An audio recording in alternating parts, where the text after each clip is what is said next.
Fala pessoal, sejam bem-vindos a mais um Boteco do Mal. Nesta sexta-feira vamos falar sobre a crise, mas vamos falar sobre a estrutura do que está gerando a crise, vamos falar sobre possíveis desdobramentos, do porquê que eu acho que essa crise é absolutamente incomum, por que ela nunca aconteceu dessa forma e deve gerar desdobramentos muito longínquos ainda que não estão sendo nem comentados no radar, e você pode conhecer agora um pouco da maluquice do mal. Hoje esse boteco é o boteco dos insanos, porque nada do que eu falar aqui deve ser levado a sério. É tudo coisa da minha cabeça.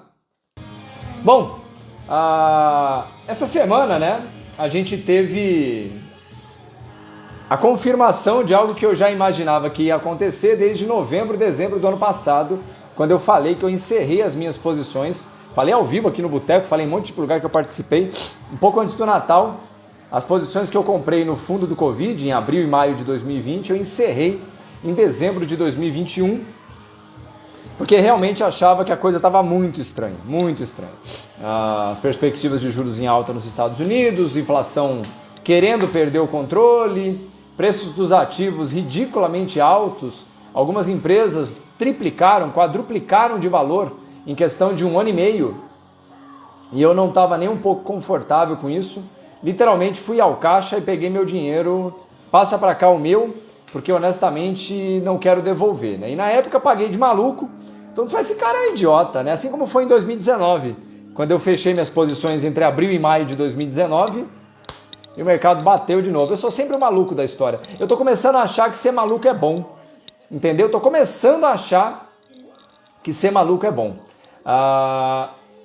E aí, essa semana, bom, não só essa semana, o mercado está caindo desde o início do ano, na verdade ele não faz novas máximas há muito tempo, e essa semana especificamente, o Nasdaq, né, o índice Nasdaq, que é o índice das empresas de tecnologia nos Estados Unidos, ele igualou a queda do Covid. Lembra da crise do Covid? 2020, março de 2020? Essa semana, ontem, literalmente ontem, o Nasdaq iguala o percentual de queda da crise do Covid. O que está acontecendo agora no mercado de valores é um evento de grande porte, tá? Muita gente está querendo, e isso é um ponto, e aí eu vou começar um pouco da história aqui, né? Porque historicamente as grandes crises, os grandes movimentos de queda, crise, leia-se, eu não sou igual essa cambada por aí que adora vender o fim do mundo. Eu não estou falando nada de fim do mundo, né? Eu estou falando de movimentos de choque de preços. Quando ativos de bolsa ou de dívida ou de qualquer coisa têm os seus preços reescalonados para atender novas necessidades de consumo daqueles que vão comprar aqueles títulos. Porque ficou caro demais, simplesmente param de comprar e iniciam movimentos de venda que vão reprecificar esses ativos até um certo nível que vão voltar a comprar. Isso pode acontecer depois de 5% de queda ou depois de 57% de queda, como foi em 2008, certo? Então, crise, que é o que todo mundo usa como nome, é um choque de preços. O mercado eternamente sobe. Se você pega de 1.600, 1.700 até hoje, as bolsas de valores só sobem. Elas têm longos movimentos de alta e aí elas fazem choques para baixo. Longo movimento de alta, choque. Longo movimento de alta, choque. E é por isso que eu falo que o mercado de valores não é cíclico. Porque cíclico prevê que retorna ao mesmo ponto, certo?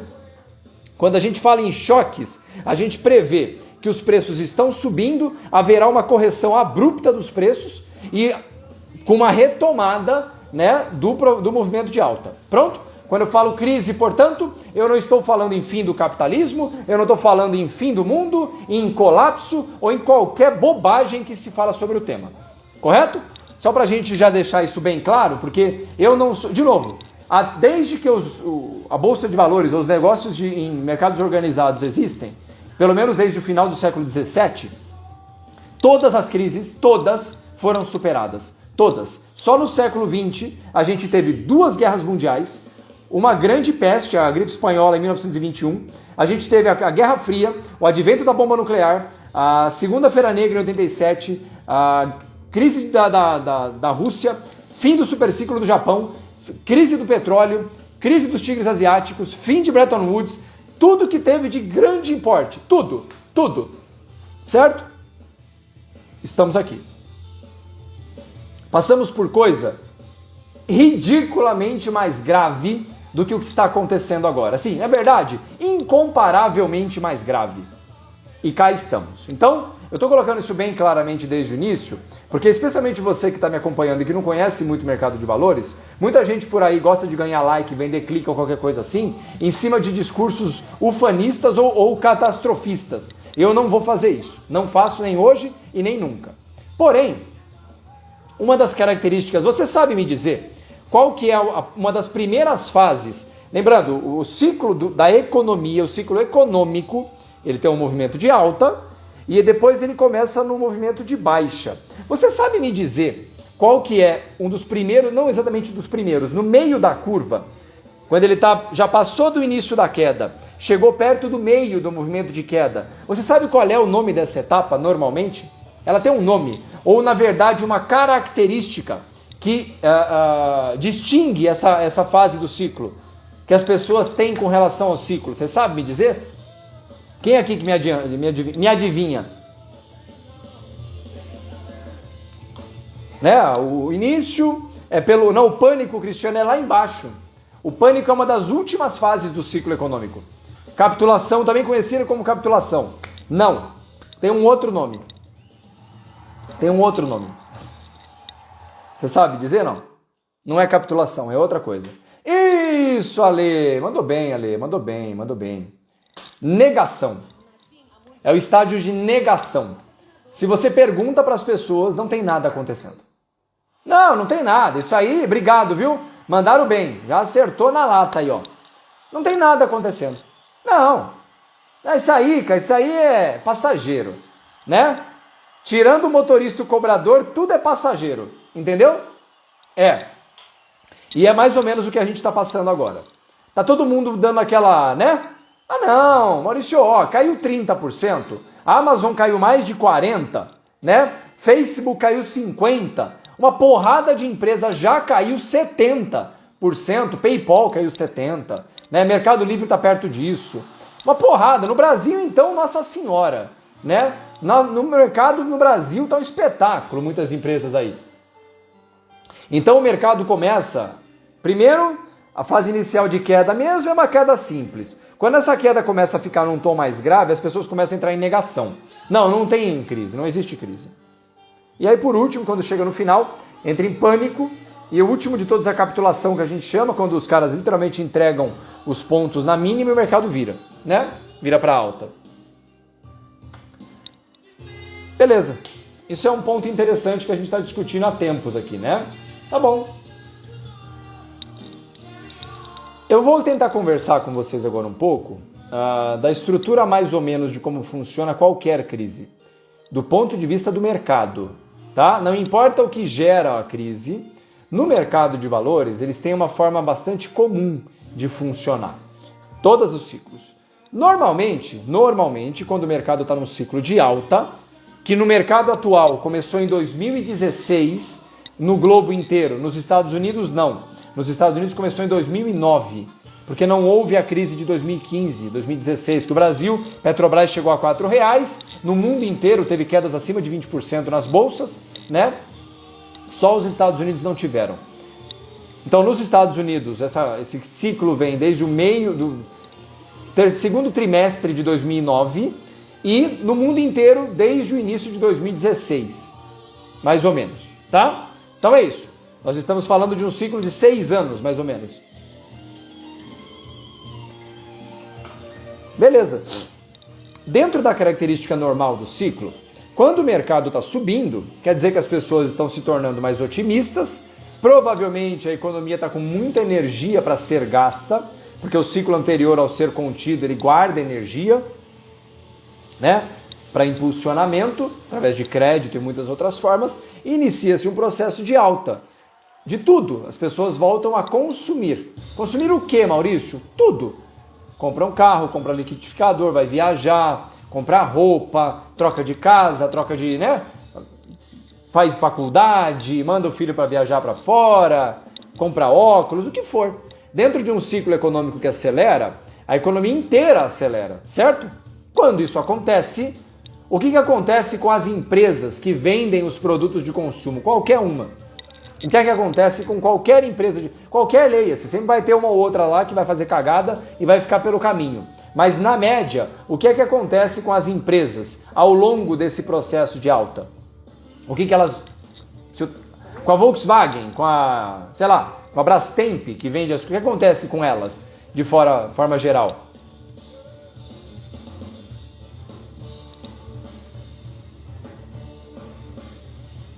Grande Ícaro! O Ícaro tá aí, bicho! Que legal, falou que vem mesmo.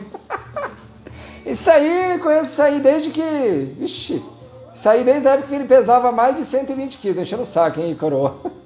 Agora, meu velho, o cara ele é alto, ele é forte. O Ícaro tá aí. Obrigado, Ícaro. Saúde, bicho. Um abraço pra família aí, viu? A empresa fatura mais e ela lucra mais. A principal variável que movimenta o preço das ações, você sabe qual que é? Tem gente que vai falar que é market share, que é VPA, é não sei o que, PVPL, tem umas regras do caralho que não serve pra porra nenhuma. O que é que faz e movimenta a porra dos preços das ações? Fala pra mim. O que é que faz a ação de empresa subir na média do comportamento? Fala pra mim. Fala pra mim. Olha o Ícaro aí. Lucro! Simples assim. O que faz as empresas subirem é lucro. Lucros em alta, ações em alta. Ponto final. Esquece todo o resto. Beleza? Esquece a porra toda. Olha pra lucro só. Beleza? Todas as métricas, manda enfiar no rabo de quem vocês sabem quem merece. Entendeu? Muito obrigado, Brasil. É isso. Então, se as empresas estão lucrando mais, as ações estão subindo. Beleza. Quando as ações estão subindo, o que normalmente as empresas fazem para financiar ou para dar gás para esse processo de aumento, de crescimento? Porque, de novo, a empresa está lucrando, ela está faturando mais, ela vai ter que construir um parque industrial novo, vai ter que renovar o parque industrial, vai ter que fazer a porra A4, né? O que ela vai fazer para isso?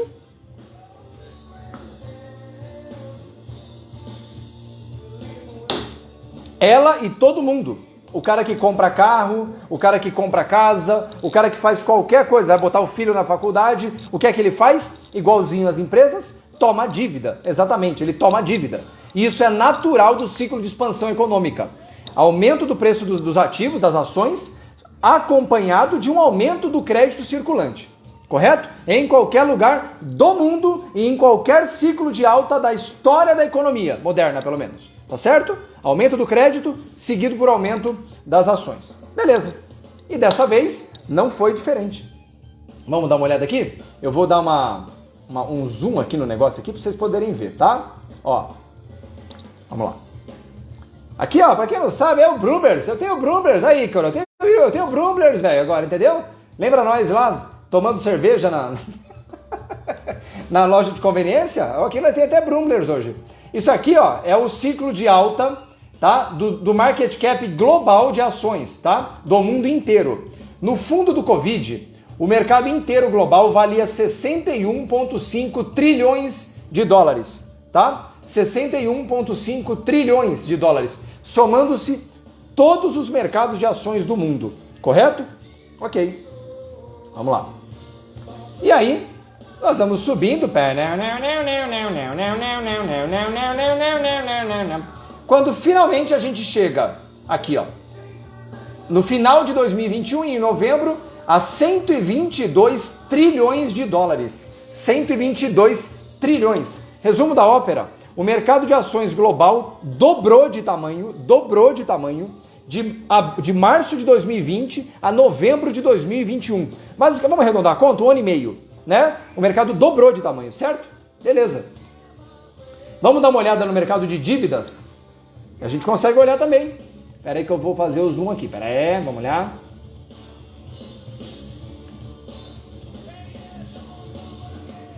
Vocês já vão começar a perceber que tem coisa cheirando mal. É só para falar assim, e juro para vocês que não fui eu. Entendeu? Eu juro para vocês que não fui eu. Olha aqui, ó.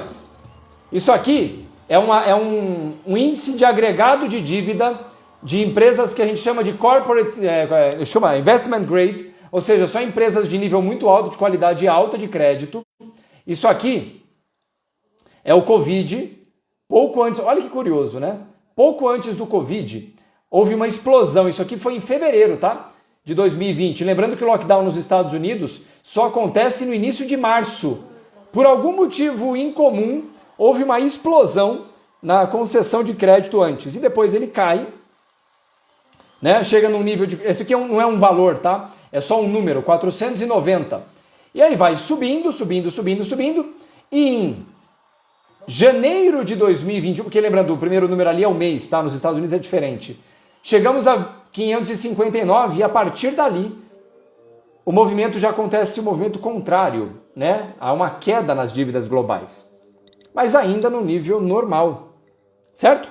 No nível comum. As dívidas subiram junto com o mercado de ações.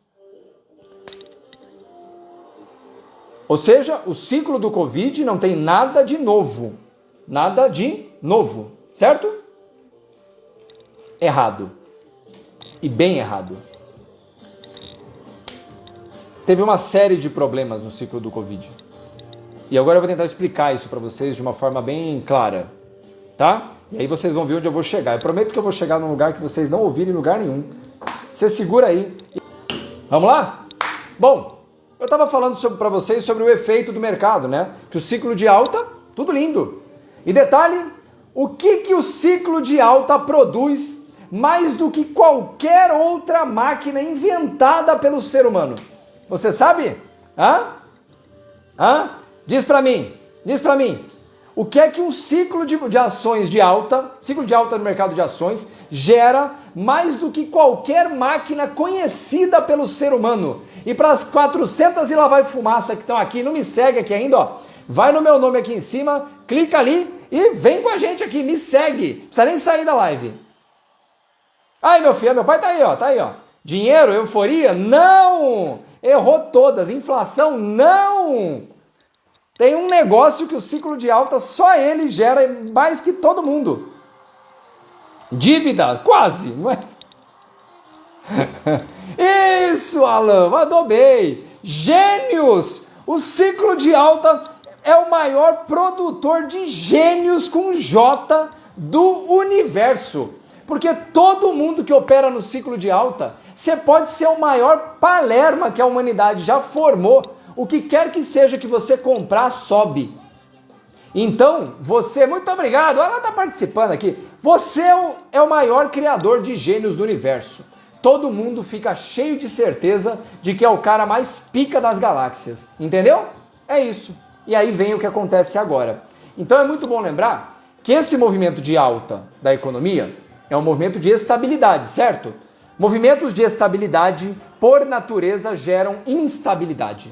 Por natureza. Movimentos de estabilidade vão gerar instabilidade no final. Expansões econômicas, por natureza, vão causar retrações de economia. Não tem como. É do processo. Não tem como evitar isso. Não tem uma máquina que evita a retração econômica. A retração é um produto da expansão. Esse é o ponto. É um subproduto direto. Não tem como. Não tem como. É igual falar assim, não, eu vou plantar um milho que não tem sabugo. Entendeu? Não, amigo, você não vai plantar. Não, mas é que esse milho faz uma farinha aqui, mas vai ter sabugo, não tem jeito. Milho sem sabugo não tem. É direto, o produto é direto. Por que eu estou falando disso? Quando veio o Covid em 2020, porque lembrando, o ciclo mesmo vem de antes, mas de fato, o que causa o que a gente está passando agora é mais ou menos o que acontece durante o Covid em 2020. E houve basicamente três motivadores que causaram o que quer que seja que nós estamos vivendo agora e que vão fazer desse ciclo de queda, da fase de queda do ciclo econômico, um incomumente difícil. Muito incomumente difícil, tá? O primeiro deles, a explosão do Covid, a ocasião do Covid, né, quando ele ocorre, ele causa uma explosão nos preços dos ativos, de forma geral, globalmente, certo? Os Estados Unidos injetam 7 trilhões de dólares na economia, né, direto na mão da população nos Estados Unidos. Isso somado a despesas ainda maiores, o que aumentou os déficits internos dos Estados Unidos. o que causa naturalmente uma explosão dos ativos de mercado, todos eles, da pasta de dente, às ações, às criptomoedas ou o que quer que seja, tá? Segundo, a política monetária do Fed foi frouxa demais. Eles ficaram tempo demais segurando os juros embaixo, o que fez com que a inflação pudesse acelerar num ritmo descontrolado. E terceiro, e que foi uma coisa que pouca gente provavelmente pensou nisso, são os chamados gargalos logísticos, né? Que persistem até hoje e que causaram uma persistência na inflação que era absolutamente improvável em qualquer cenário que você tivesse criado em qualquer momento antes disso. Tanto que nesse momento, de lá para cá, como eu mostrei para vocês, o SP500 mais do que dobra de tamanho, subiu mais de 100%. As casas nos Estados Unidos, o preço médio das casas, subiu mais de 25% em 1 ano e meio, 2 anos, mais de 25%. A gente chama casas de ativos não financeiros, né? Esse é o primeiro motivo. A expansão do Covid gera tudo isso que eu falei, esses exemplos aqui. O segundo, o fim de 2001, a inflação subiu muito rápido e o Fed foi obrigado a cometer um erro que literalmente fez com que a inflação perdesse o controle ainda mais, porque eles atrasaram intencionalmente a elevação dos juros em pelo menos 6 a 9 meses. Já se estimava que eles deveriam ter subido os juros no início do ano passado. Eles seguraram a alta de juros por quase 10 meses. Isso naturalmente fez com que o mercado permanecesse irrigando tudo com crédito barato por tempo demais, o que provoca um problema ainda maior. E por último, e esse principalmente foi muito inesperado, pelo menos para nós réis mortais, quem adivinha? Quem é o terceiro motivador de uma crise mais grave do que a gente poderia esperar? Você faz aí alguma ideia aí?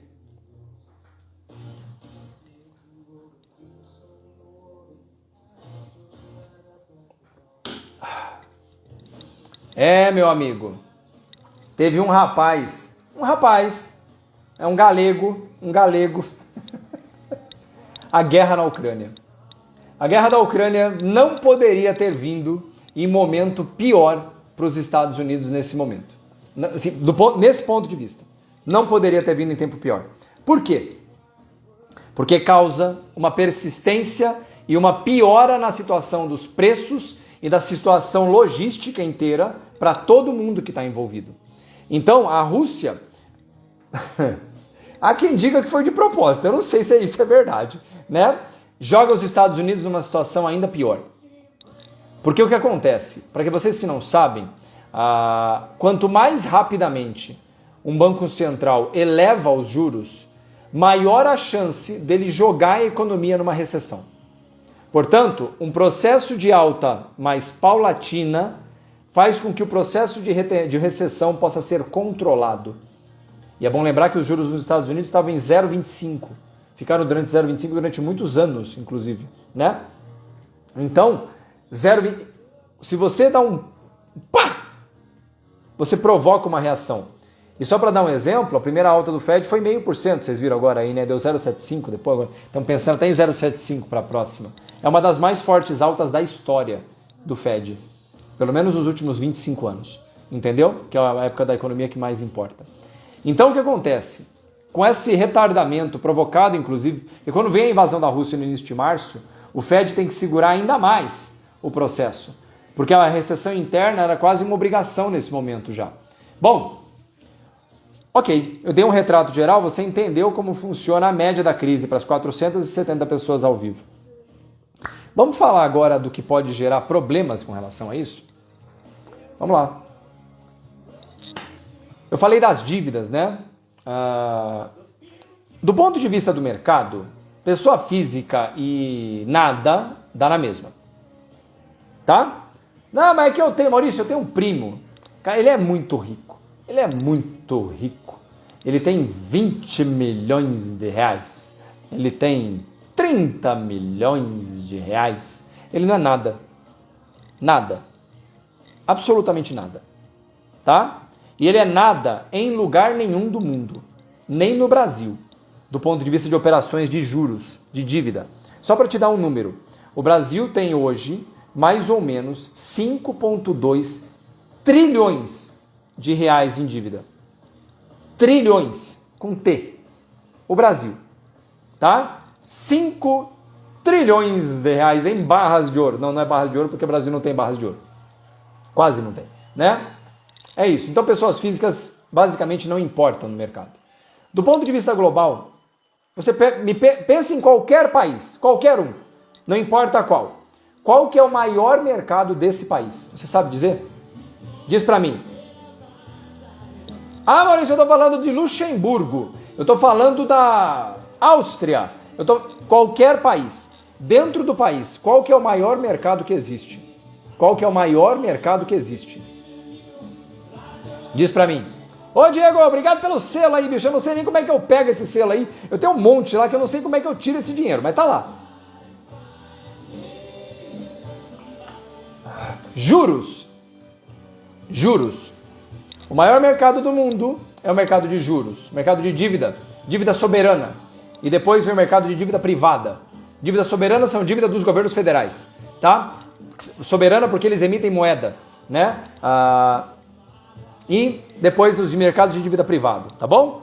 Bom, para você que não sabe, normalmente em países por aí, o Brasil é uma das poucas exceções nisso, tá?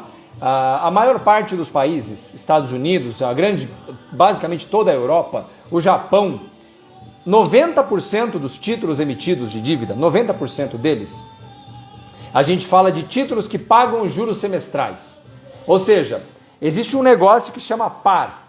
Quando eu compro um título, imagina que você compra R$100 de um certo título e ele vai pagar 10% ao ano, só para dar um valor redondo, seriam então R$10 por ano de juros. A cada 6 meses, ele vai pagar R$5 de juros, certo? Então o par, que é aqueles R$100 que você pagou, em tese ele é linear, porque ele fica em 100 quase o tempo inteiro e a cada 6 meses ele te paga os juros. Então no final, você não vai receber nada além dos seus R$100, porque os juros já foram pagos ao longo da vida desse título. Esses títulos que você compra e ele vai engordando, igual no Brasil, por exemplo, o título LTN, por exemplo, Tesouro Selic, eles não existem no mundo, basicamente. Tá? 95% das dívidas soberanas dos maiores países do mundo são títulos que pagam juros semestrais, eles não guardam nada, eles não geram juros compostos, tá certo? Beleza. Você lembra, por exemplo, então qual o problema nisso? Beleza, o par é 100, coloquei R$100 lá, eu vou receber no final R$100 e mais os juros que ele me pagou. Beleza. Simples. Nem tanto. Vamos supor que você seja um país como a Áustria, por exemplo, está dentro da União Europeia, do lado da Alemanha. Para você que não sabe, a boa parte da Europa tinha o quê? Juros negativos. Chegou a ter juros negativos. Ou seja, nos últimos 2, 3 anos principalmente, né, 4 anos na verdade, se você colocasse lá R$100, 100 euros, no final você receberia menos do que você colocou. Você ficava negativo no par. É isso que significa, você recebe menos do que você colocou. Certo? O valor de face do título, ele cai. O par que é o valor final do recebimento. Ok. Beleza. O que pouca gente contou para você é que esses títulos não foram emitidos com juros negativos. Eles foram emitidos antes. Eles foram emitidos, a maioria deles, em 2016, 2015, 2014, alguns antes disso. Eu vou dar uma mostrada aqui para você ver o título de 100 anos da Áustria. 100 anos. Não é que ele foi emitido há 100 anos. Ele é para vencer em 2117. Ele foi emitido em 2017. Ele é para vencer em 2117. Não, você não está ouvindo errado, não, é isso mesmo. Vamos dar uma olhada? Olha aqui, ó. Ele é emitido aqui atrás, ó. 2017, tá vendo aqui, ó? Ele é emitido aqui, perto de 100, que é o par. E que aqui já para trás não tem o dado, mas ele foi emitido com 100, tá certo? E aí, o mercado começa a ficar, não, a Europa é rocha. E os europeus falam, beleza, muita gente querendo comprar, o que acontece? Para quem não sabe, a dinâmica de juros ela é inversa, tá? O que isso significa? Quando os juros caem, o valor do título sobe. Quando paga menos juros, você paga mais caro pelo título, certo? Então, o valor do título em alta significa que os títulos estão caindo de rentabilidade. Pois bem, olha lá, valia 100, isso aqui no final de 2017, tá certo? Olha lá. Aqui nós já estamos em 2019, tá? Olha aqui. No final de 2020, esse título já valia 234 reais, euros, né? 234 euros, quase 235 euros. Certo? Você que comprou lá atrás, tá beleza, ganhou dinheiro, né? Os juros caíram, você ganhou, o título subiu. E você que comprou aqui? Você que comprou em qualquer fase, qualquer uma, mais ou menos entre o meio de 2019 e aqui. Vamos dar uma olhada como é que ficou depois? Olha aqui, meu amigo, o título acabou de voltar para o par. Acabou de voltar para o par, olha aqui, ó. Olha lá, ficou abaixo do par, inclusive 98, ó. Esse título perdeu, esse título de dívida da Áustria, ele cai. Vou perder aqui, mostrar para vocês verem aqui, peraí. Fazer o cálculo aqui para vocês verem, ó. Pegar daqui até aqui. 46%, basicamente em 1 ano e 3 meses. 46% em 1 ano e 3 meses. Vamos arredondar? Metade? Podemos fazer um acordo da metade? Meiota? Podemos fazer a meiota? Meiota. Se você tinha 1 milhão de euros, agora você tem 500 mil. Se você tinha 1 bilhão de euros, agora você tem 500 milhões de euros. É, porque é isso que vale o seu título, que você comprou com juros negativos. Maurício, quem que é a Áustria na fila do pão? Fala pra mim. Quem que é a Áustria na fila do pão?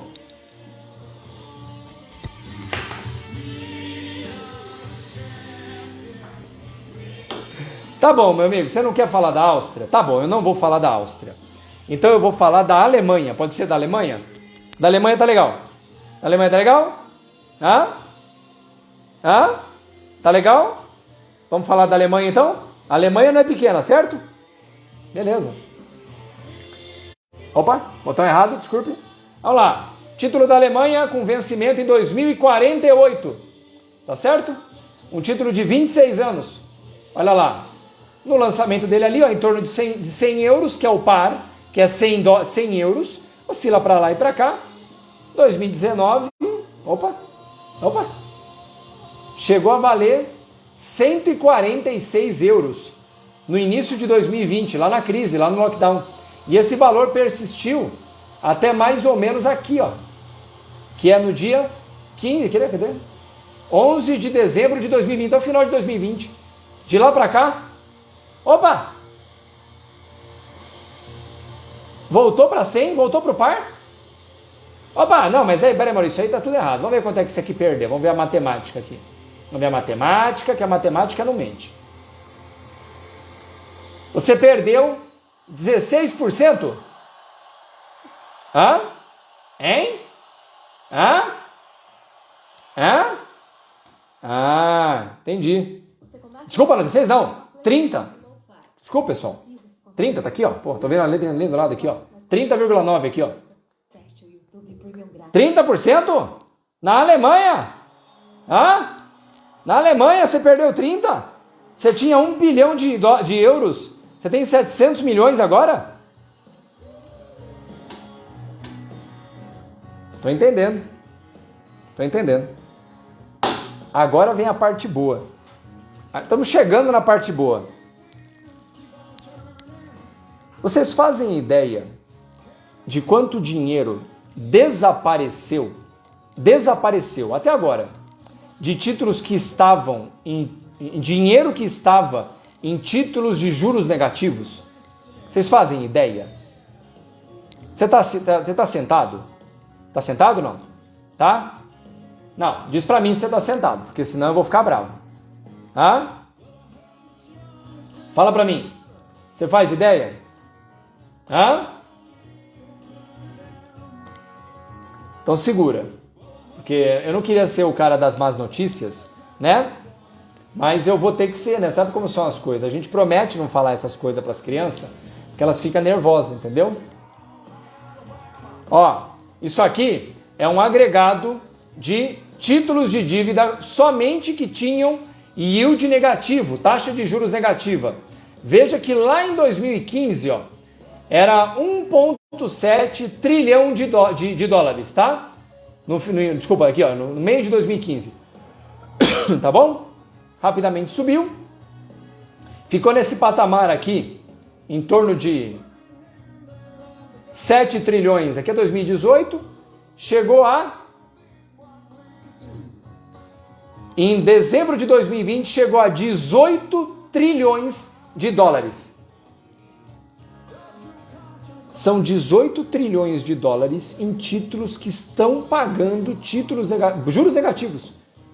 A maior aberração da economia tinha 18 trilhões de dólares. Trilhões. Com T, de dólares. Vocês já estão entendendo onde eu vou chegar, não tá não? Sabe quanto é que tem agora? Esse último valor que eu mostrei é na virada do ano de 20 para 21.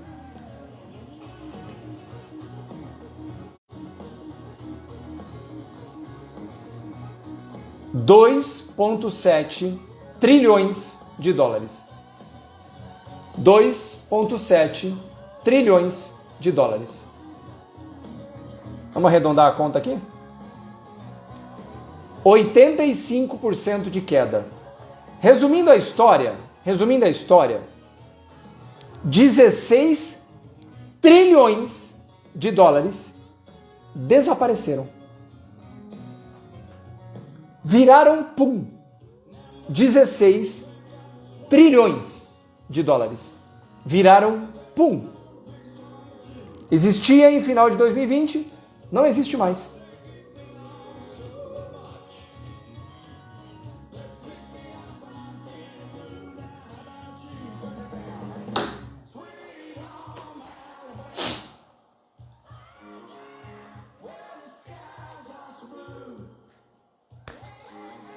Volto para o início da conversa. 16 trilhões de dólares. Quem tem esse dinheiro? Quem é capaz de ter esse volume de títulos em custódia? Eu? Você? Não. Não. Não? Só não. Só não. Lembra? Quando os títulos voltam ao par, esse dinheiro literalmente desapareceu. Uma parte gigantesca dele deixou de ser qualquer coisa.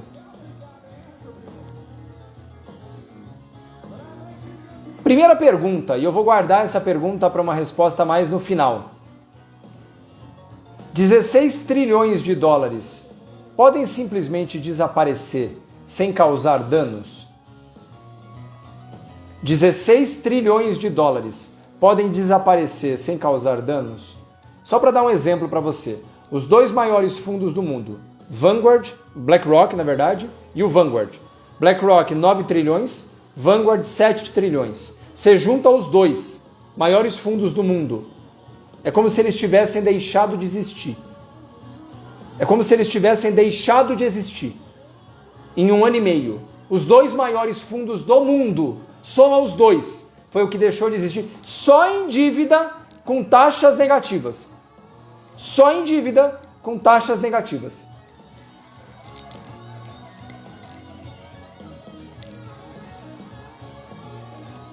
Você lembra daquele gráfico que eu mostrei no início?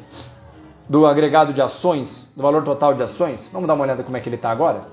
Ó, o mercado de ações chegou a 122 trilhões, ele está em 99 trilhões agora. Ele perdeu 23 trilhões de valor.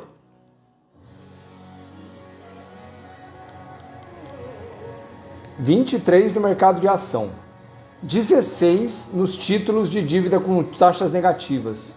39. É mais ou menos isso que o mercado global encolheu desde o início do ano. 14% de tudo que existia de dinheiro circulante, pelo menos em valor de face, desapareceu. Desapareceu desde o início do ano. É a maior queda desde a crise de 29. Nesse período de tempo. Detalhe, a crise de 2008 encolheu em 19%. 2008 encolheu em 19%. Nós já estamos em 14%. Ok. Por que isso tudo que eu estou falando importa? Porque agora vem a fase à frente. Isso tudo que eu estou falando para vocês é o que já aconteceu. É o que já aconteceu. Tá certo? Nós estamos falando de hoje. Hoje. Isso é o que já está formado. Volto à pergunta anterior, que eu comecei o boteco. Não tem nada acontecendo? 39 trilhões de dólares desapareceram e não tem nada acontecendo? Nada. Como é que o cara pode estar em negação com relação a isso? Esse aqui é o primeiro ponto. 39 trilhões desaparecem não é qualquer coisa, não é passeio no parque. Entendeu? Não é. Ponto final, não é. É 14% de todo o valor monetário existente no planeta Terra desde o início do ano. Entendeu? Primeiro ponto, não é nada. Estar em negação é um problema de quem fala. Ou porque não conhece os números ou porque realmente não serve para isso. Entendeu? Primeiro ponto. Tá ok. A gente constrói então a partir disso o seguinte ponto. Bom, quando a gente tem uma grande escalada no cenário econômico como um todo, tudo cresce, né? O mercado sobe, tudo sobe. Qual que é o principal setor da economia de qualquer país minimamente desenvolvido? Você sabe dizer? Um setor da economia que basicamente puxa todo mundo. Eu vou corrigir. Qual o setor que basicamente é o ciclo de negócios?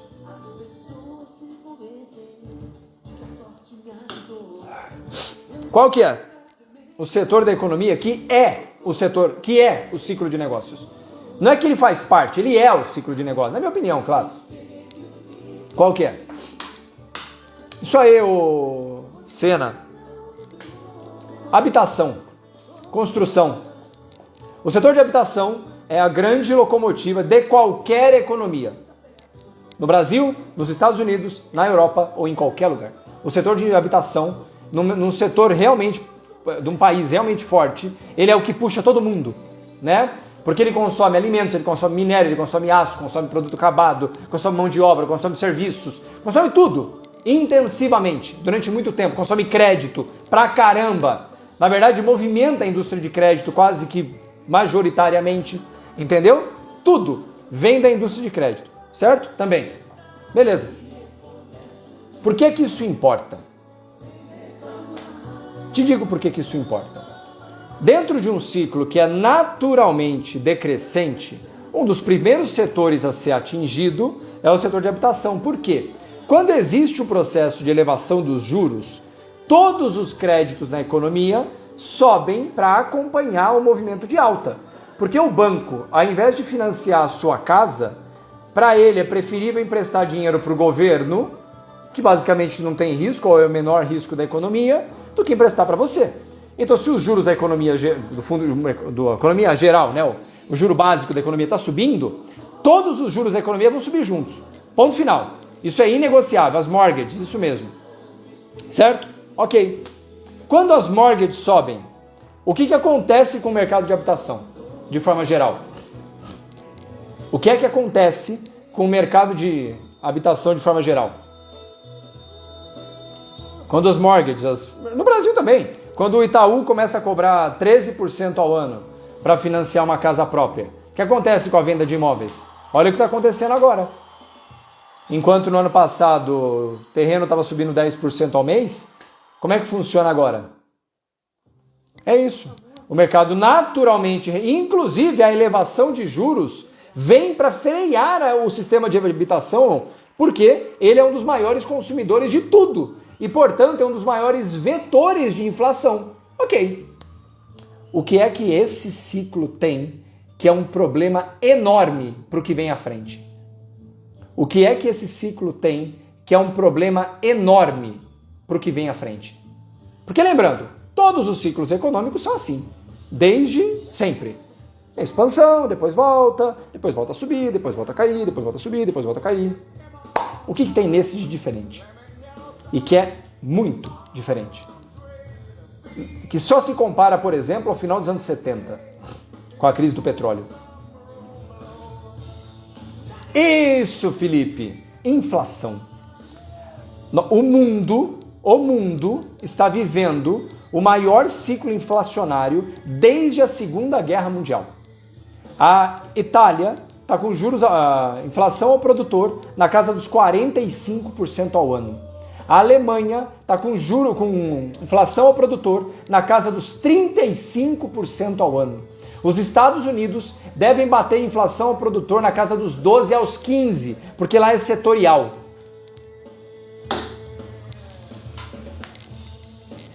Certo? Beleza. Como é que está a renda nos Estados Unidos? Não sabe? Você não sabe? Eu vou mostrar para você. Isso aqui é a variação ano a ano da renda dos americanos desde 1960, tá? Eu vou puxar uma linha aqui só para eu marcar o zero aqui para você poder ver, tá?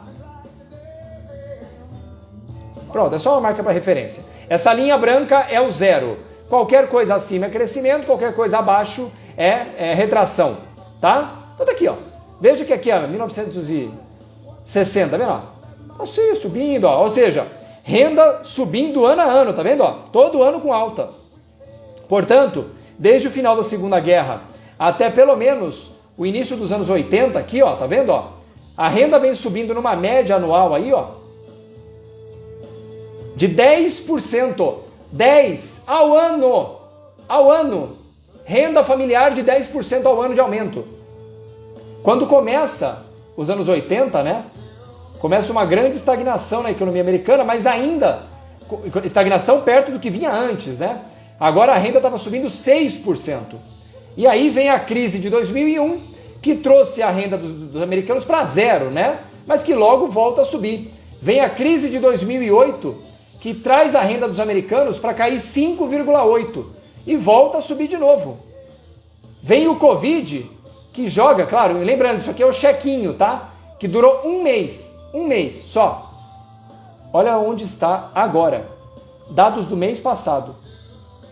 Queda de 11,6%, 11,6% na renda média dos americanos em relação ao ano passado. 11,6%. Detalhe, isso aqui é o índice de poupança dos Estados Unidos, tá? 6,2%. Da renda total dos americanos, 6,2% na média sobra como poupança. É dos menores níveis históricos. Essa linha laranja aqui, ó. Tá vendo, ó? Então, pera.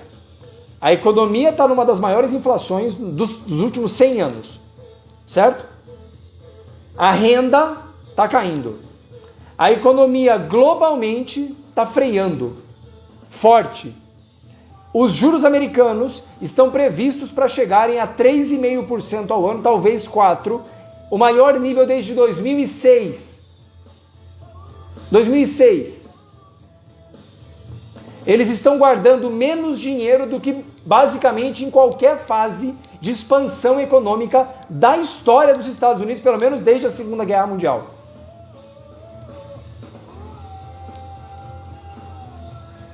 Entendi. Vamos dar uma olhada, porque lembrando, até agora eu falei para vocês sobre bolsa de valores, sobre juros de dívida, né? A gente chama isso de ativos financeiros.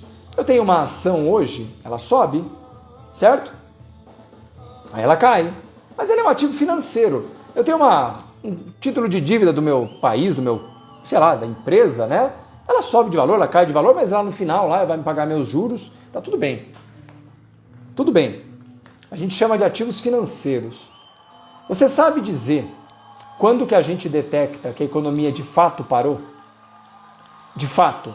E aí a coisa realmente vai entortar? Você sabe muito? Você sabe onde? Você sabe me dizer?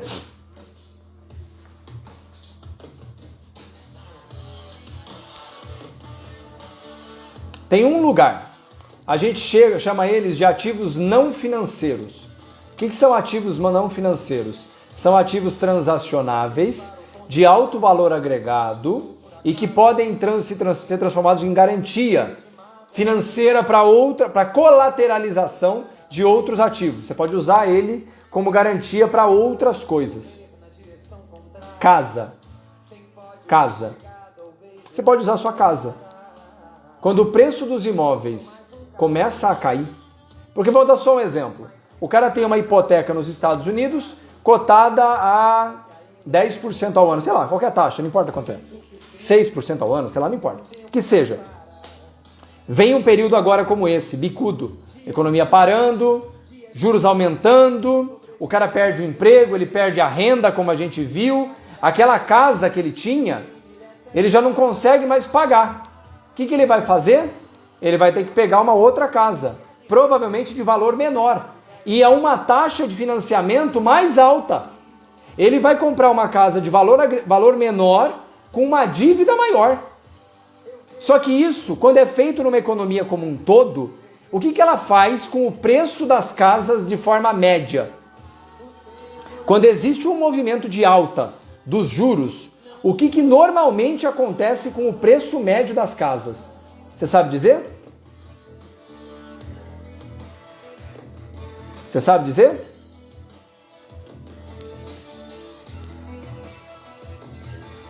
O preço médio das casas cai. O preço médio das casas cai.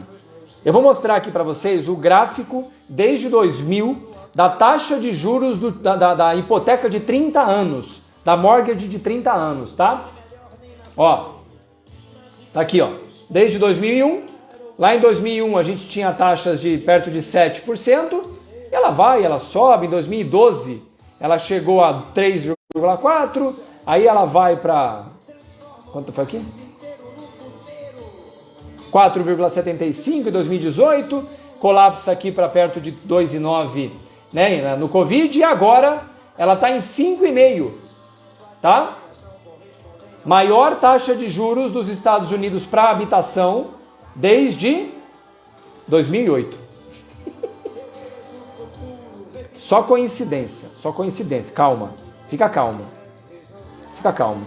E agora eu vou mostrar para vocês a correlação desse dado com o preço médio das casas. Olha aqui, ó, a linha amarela é o preço médio das casas, a linha roxa aqui é a taxa das hipotecas. Olha, hipotecas em queda, preço das casas em alta. Hipotecas em alta, preço médio das casas em queda. Hipotecas em queda, taxa das casas em alta. Hipotecas em alta, preço das casas em queda. Hipotecas em alta. O que vai acontecer aqui?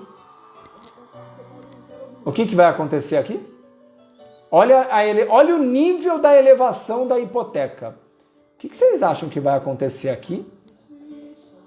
O que vocês acham? Hã?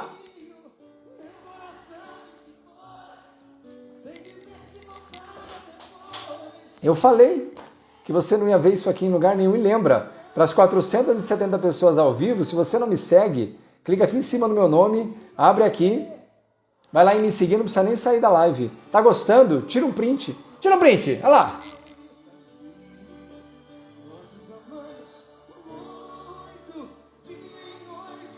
Marca @Maurício Bellinello e compartilha, tá bom?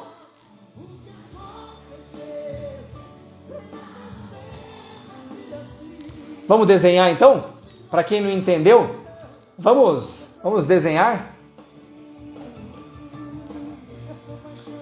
Inflação em alta, em níveis historicamente altos. Na Europa, as mais altas dos últimos 80 anos. 80 anos. Nos Estados Unidos, as mais altas em mais de 20 anos. Economia desacelerando, globalmente. Ativos altamente inflacionados e, detalhe, que já estão se desalavancando. Muita gente que tinha esses títulos valendo muito, hoje eles estão em carteira valendo muito menos. Taxas de inflação em alta, taxas de juros para habitação em alta, fortíssima alta, indo de menos de 3% para perto de 6% ao ano. Taxas de 30 anos. Menor índice de poupança em níveis historicamente altos, baixos dos últimos 60 anos. Renda despencando. A renda está caindo e a inflação está subindo.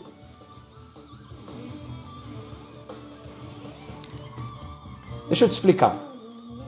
Do ponto de vista dos institucionais, quando eles têm muito papel na mão, eles vão usar essas dívidas, essas ações, como garantia em outras operações. A gente chama isso de colateralização no mercado.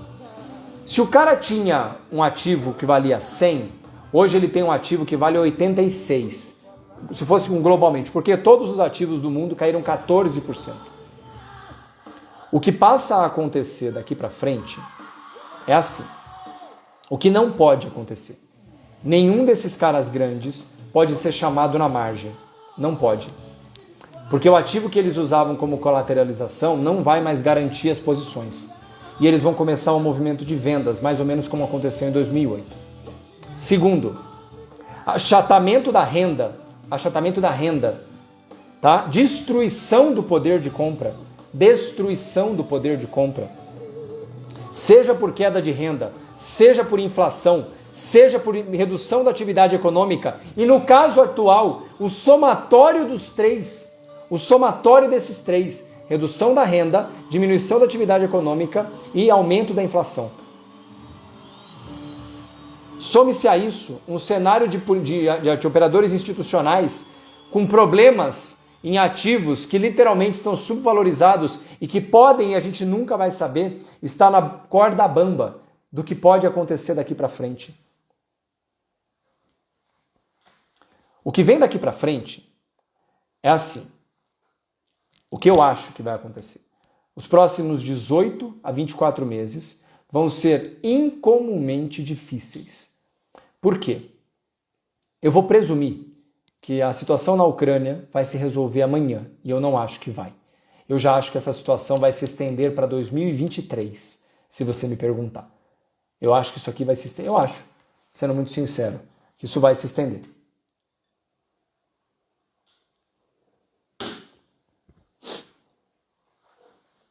Isso vai ser incomumente difícil. Por quê? Supondo que a Ucrânia resolva amanhã, não acho que vai. Suponha que o petróleo simplesmente caia para $70. Também não acho que vai acontecer, mas beleza. Suponha que amanhã a China e a Rússia, por um motivo ou por outro, vão voltar a andar bem. Porque, curiosamente, tanto China quanto Rússia pararam ou fizeram coisas que estão provocando um squeeze ainda maior, globalmente falando, quase que provocando uma situação limítrofe. Supondo que tudo isso se resolva amanhã. O achatamento da economia americana, com redução da renda e provavelmente com redução dos valores de ativos tangíveis, como casa, sabe o que vai provocar nos próximos anos? Uma letargia da economia americana. Porque com o achatamento da renda, que é o que está acontecendo agora nos Estados Unidos, não é simplesmente uma desaceleração da economia. Quando a inflação vai a 12%, quando a renda cai 11%, quando a economia como um todo está desacelerando, as pessoas simplesmente não têm dinheiro. E elas não vão poder comprar uma outra casa maior, ou uma TV nova, ou uma casa nova, ou um carro novo. Eles vão atrasar todas essas compras. Só que o problema é que movimentos de reaceleração da renda não são coisas que você consegue artificialmente acelerar em questão de 15 dias. Isso necessita de um movimento estruturalmente forte em toda a economia para que dê sustentação para o aumento persistente da renda ao longo dos anos. E isso, para acontecer, vai depender de pelo menos 1 a 2 anos de persistência global para que isso aconteça. E, portanto, crer que o que a gente está passando agora, que é um processo de desalavancagem, ativos que valiam muito caro, baseado em perspectivas de economia bombando durante muitos anos, claramente estão caindo no vácuo. Veja a Amazon, por exemplo, que é uma empresa maravilhosa, é enorme, dona do mercado. Como é que uma empresa como a Amazon cai 40%? Sabe por que ela cai 40%? Porque os caras estão olhando para o mercado dos próximos 2 anos e estão falando, não tem como a Amazon simplesmente explodir o lucro dela. Lembra da primeira afirmação que eu falei no início do boteco? Ações se movem frente a perspectivas de lucro. E não é de lucro realizado, é de lucro percebido à frente. Se a economia entende, a economia leia-se, os grandes operadores institucionais entendem que a lucratividade média das empresas não tem condições de fazer um rebote de grande porte imediatamente, eles irão descontar a tempo presente todo o futuro que eles estimam que não haverá o crescimento de lucro. E é por isso que todas essas empresas estão tomando paulada na cabeça agora. Porque claramente está sendo detectado que neste momento, frente às informações que todos têm agora, essas empresas e as dívidas e tudo mais simplesmente não valem o que valiam. Ponto final. E você, portanto, acreditar que o mercado agora simplesmente vai acordar e subir de novo 70% com guerra na Ucrânia, China travada, achatamento persistente por pelo menos mais 6 meses no mundo inteiro da renda, petróleo acima de $100, qual a chance de a gente ter uma retomada imediata da economia com esse cenário? Qual a chance? Qual a chance?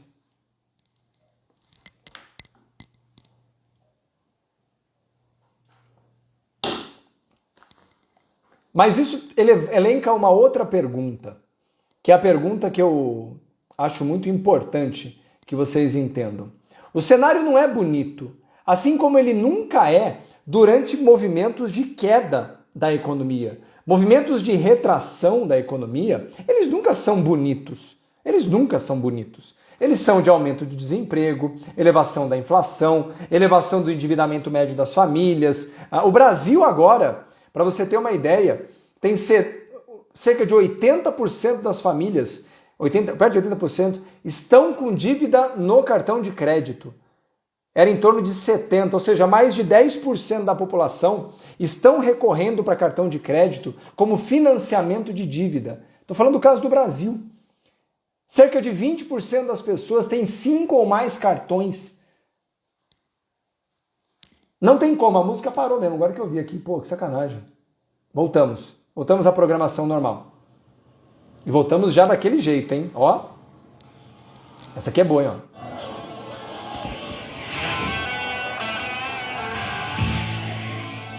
Entendeu? A gente já volta em grande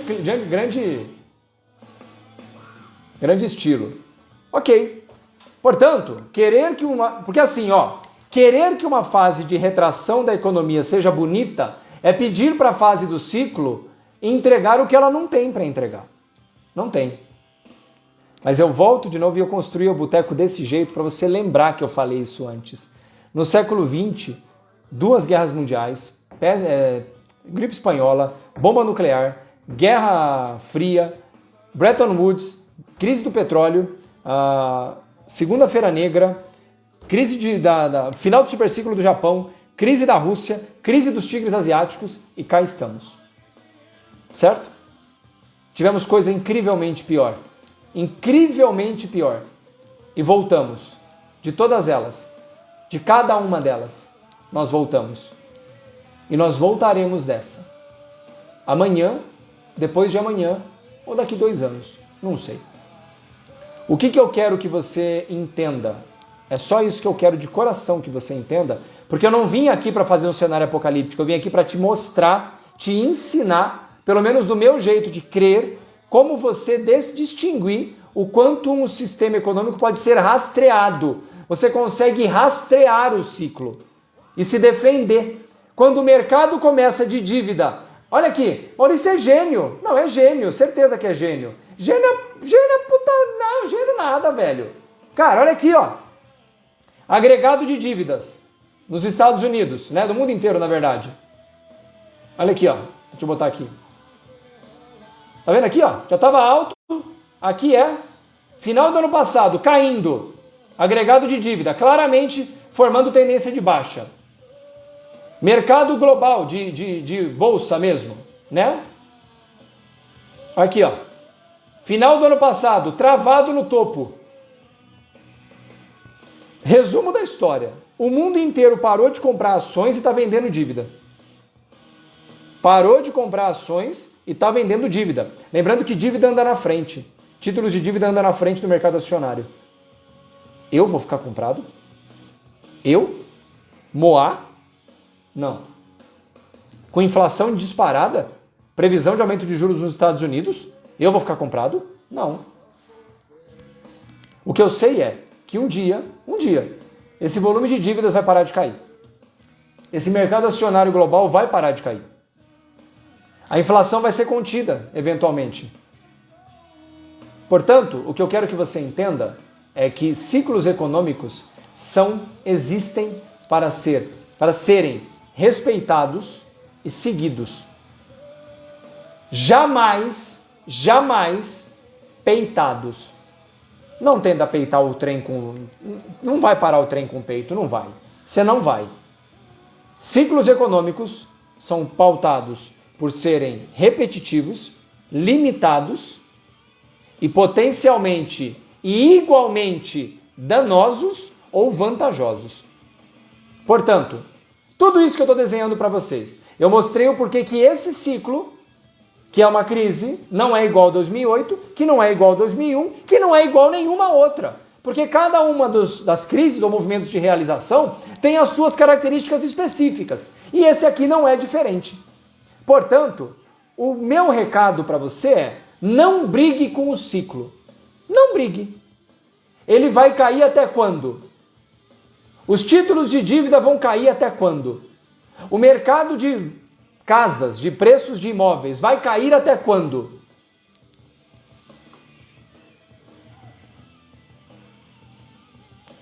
Vai cair até quando? Até parar de cair. Até pararem de vender. É isso. E nisso, inclusive, eu mostro uma coisa que eu achei bonita aqui e eu reservei especialmente para vocês. Isso aqui é um gráfico desde 1980. Desde 1980, que mostra o quanto que o mercado como um todo se comporta o S&P 500 ao longo do tempo. Ó, isso aqui é a bolinha, é o quanto caiu na máxima do ano e o quanto fechou. Veja que desde os últimos 42 anos, as piores crises foram aqui, 87, segunda-feira negra, tá? 2002, 34%, estouro da bolha.com, 49%, 2008, 34% Covid, e esse ano chegou a cair 12%. Isso aqui é para mostrar para vocês, ó, 34, 30, 34, 49, 34. Pode piorar? Pode piorar? Hã? Pode piorar? Olhando para os últimos 42 anos, pode piorar? Piorar, leia, se os preços irem mais abaixo.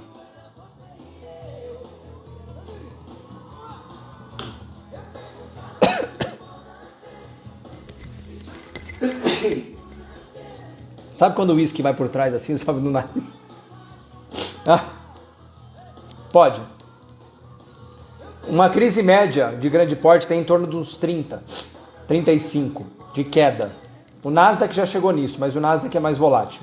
O SP 500 chegar perto de 30, 35, ele pode ser considerado uma crise de grande porte mesmo. Então pode. Isso é um problema? Isso é um problema?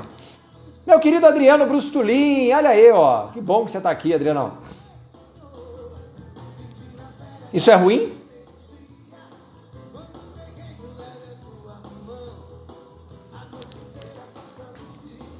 Não. Isso é a melhor notícia que você podia esperar na sua vida. Essa é a melhor notícia que você podia esperar na sua vida. E aqui, inclusive, eu vou mostrar aí para fechar o boteco de hoje algo que eu estou guardando para vocês, porque é quase como se fosse um spoiler do meu evento, que vai ser lá dia 9 de julho, onde eu vou falar do ciclo do dólar. Vamos dar uma olhada?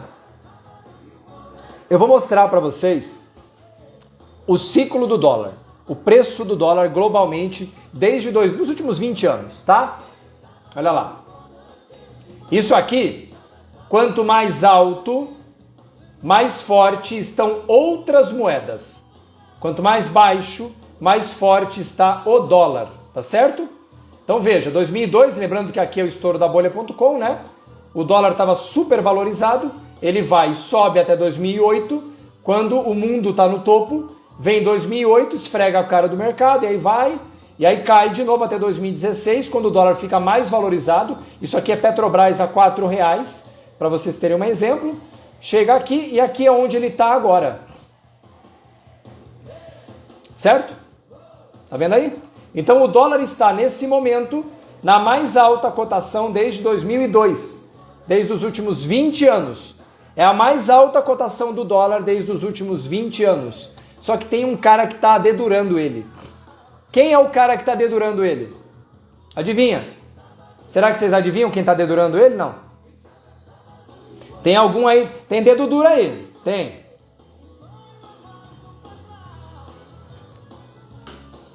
Tem um cara se dedurando o dólar. Quem é? Quem adivinha quem é? Tem um cara aí se dedurando aí. Tem um só. Não é o Putin não, Thiago.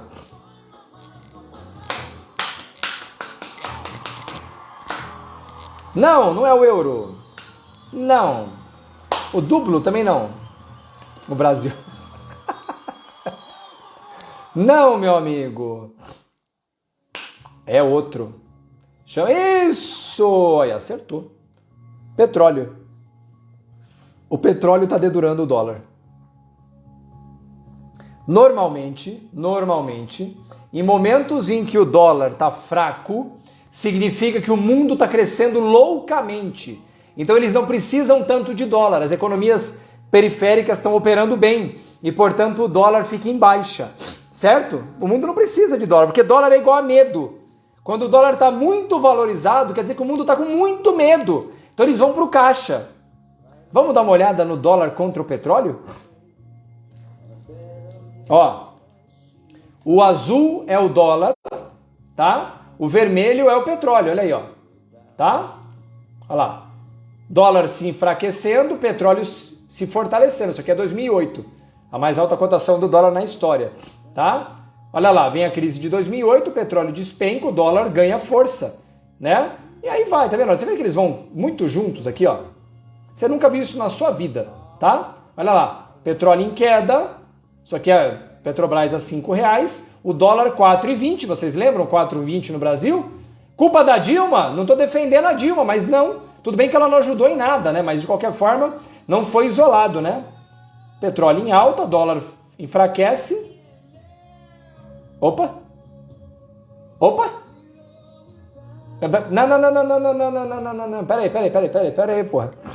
Não. Pera aí, porra. Não, pera aí, porra.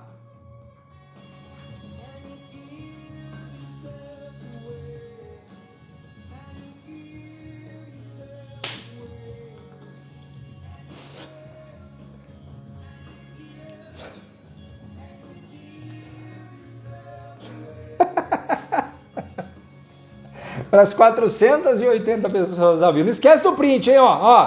Ó.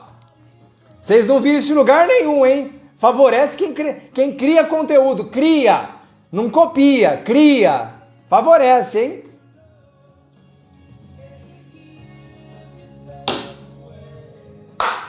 Quer saber como isso termina? Só vai saber mais pra frente. Lá no meu evento eu vou falar disso. O que o petróleo tem a ver com o dólar?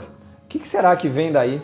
O que se infere disso? Né? É uma brincadeira, eu vou ter um curso de operação de ciclo de dólar dentro do meu evento, dia 9 de julho em São Paulo. Vai lá na minha bio, clica no link. Amanhã eu viro o lote. Já estamos com 75% das vagas preenchidas, então não perde tempo. Corre lá, mais à frente eu vou ter também a versão gravada. Mas é isso. Sempre tem alguém que dedura. E sempre tem alguém que fala assim, tem chance de eu ser um gatilho, hein? Tem chance, hein? Tem chance. Então, lembra, o Boteco do Mal, hoje eu comecei 9 horas da noite a produzir ele para você. Não, desculpa, 8 horas da noite a produzir eles, conteúdo por conteúdo, tá? Eu quero saber se você vai lá no meu evento. Não perde. Detalhe, você quer assistir online só, não vai poder participar? Quando eu lançar ele online, ele vai estar por um preço mais alto do que o lote atual. Então você que quer participar só do online, não tem problema. Cogita a possibilidade de eventualmente já se inscrever, porque lá na frente vai estar mais alto do que esse. Mas eu quero vocês lá. E lembrando, conteúdo desse jeito, eu garanto que você não consegue em lugar nenhum, nem pagando muito caro. Você hoje entendeu como se forma uma crise, como você constrói o desenho de como uma crise é delineada. Eu conheço muito curso caro de economia que não te ensina metade do que você viu hoje aqui em 1h30, tá bom? É isso. Aguardo vocês todos no meu evento. E lembrando, gostou do Boteco? Ele vai ficar salvo até domingo pela manhã, quando ele será tirado do ar. Então corre lá, compartilha com os seus amigos. Fala, olha, esse cara aqui manja pra caceta. Pode ser mentira? Tá bom, não tem problema, já bebeu um pouco mesmo. Ninguém vai nem estar preocupado. Mas eu aguardo vocês lá. Espero de coração que vocês tenham gostado. Fiquem bem. Tenham todos uma ótima noite. Lembrando, o link para participar do meu evento tá lá na minha bio do Instagram, tá bom? Mas a gente se fala durante o final de semana no Caminhando com o Mal. Dia 17 agora estarei em Campo Grande, no evento lá da RCN, um evento da Rádio CBN de Campo Grande. Fui convidado para falar sobre hedge de produtos agrícolas e cambiais. Vai lá, participa com a gente. Dia 9 de julho estarei em São Paulo no meu evento. Primeiro Team Mal Day, meu primeiro grande evento que eu estou esperando há muitos anos para produzir. Aguardo todos vocês lá, tá bom? Fiquem bem, tenham todos uma ótima noite e a gente se fala no próximo Boteco Mal. Fico bem aqui e bem com todos os seus, tá bom? Um abração, pessoal!